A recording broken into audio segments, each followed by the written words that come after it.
G20 summit में Johannesburg में मोदी जी का भाषण क्या रहने वाला है? कांग्रेस और बीजेपी में इस पर क्या घमासान हो सकता है?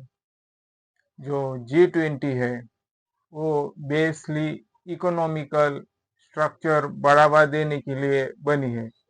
शायद इसकी स्थापना 1999 में हुई और जो इसकी G20 कंट्री है जो एशिया और शायद कुछ अन्य देशों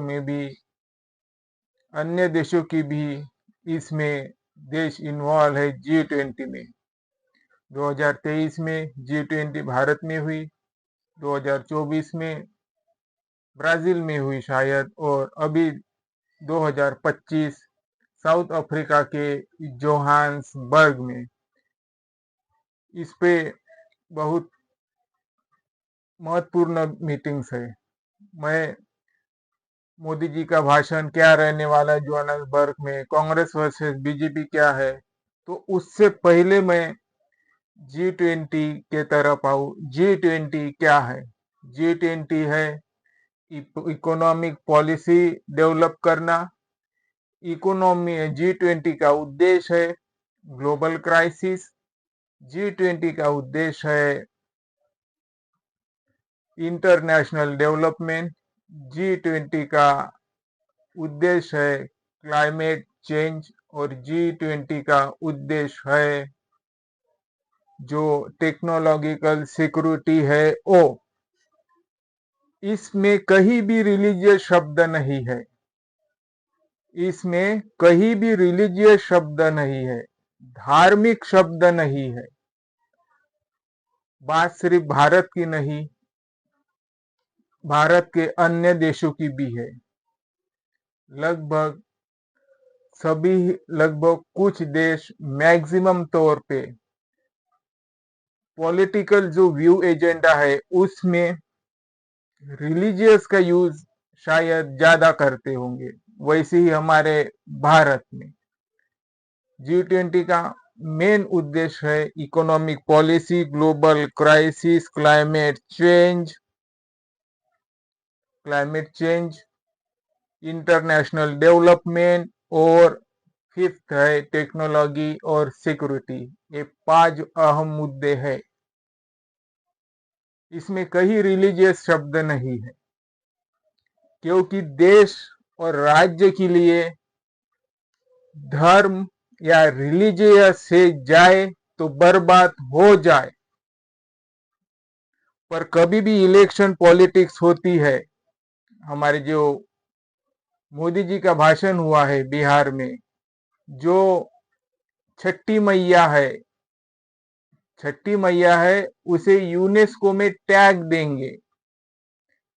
जरूर रिलीजियस जो है छठी मैया है वो लोगों के लिए है, लोगों की वर्शिप्स है, ना ही राज्य के लिए, ना ही देश के लिए, और ना संविधान भी इसमें इंक्लूड नहीं है रिलीजियस को। संविधान ही तुम्हें अधिकार देता है कि आप अपने धर्म का पालन करो, पर डायरेक्टिव प्रिंसिपल और सरकार को ये परमिशन नहीं देती। अगर इस G20 में अगर रिलीजियस कल्चरल शब्द आता है तो ठीक है, पर ज्यादा इंक्लूड शायद अच्छी बात नहीं है। तो इकोनॉमिक पॉलिसीज क्या होनी चाहिए? समान बेस होना चाहिए। आर्टिकल 39D को याद रखना चाहिए। संविधान क्या कह रहा है? कांग्रेस भी हमेशा संविधान के पिल्लरों के साथ खड़ी रहती है, संविधान की बात करती है, एजुकेशन की बात करती है, सोशल की बात करती है, सोवरेनिटी की बात करती है। वही बीजेपी एक तरफ छठी मैया, गंगा मैया और ऑपरेशन भी चलाती है। त्रिशूल जो कि रिलीजियस से संबंधित है, operation Trishul, operation Kaveri, operation Mahadev, operation Sindoor, ये सब लगभग रिलीजियस से जाने वाली है, रिलीजियस की ओर जाने वाली है। और एक तरफ कांग्रेस डेवलपमेंट की बात करती है, शिक्षाओं की जॉब बात करती है, एम्प्लॉयमेंट की बात करती है। तो हमें ये पहचानना होगा कि G20 में जोहान्सबर्ग में मोदी जी क्या स्पीच करेंगे। मेरा चैनल एक करंट न्यूज से है, पॉलिटिक्स से संबंध है।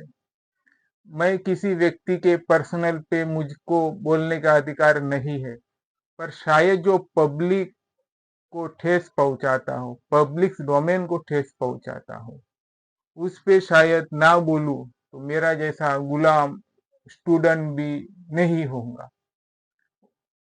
तो मेरा ये राइट है कि मैं संविधान पे बेसिस से बोलूं, पब्लिक डोमेन पे ऊपर बोलूं, उस पे बात करूं, क्योंकि ये सब जो मैं स्पीच करता हूँ ये संविधान की प्रावधानों के साथ साथ में स्पीच करता हूँ, क्योंकि हमारे प्रधानमंत्री एक संवैधानिक पद है, लोक पद है, राज्य पद है, डिस्ट्रिक्ट पद है।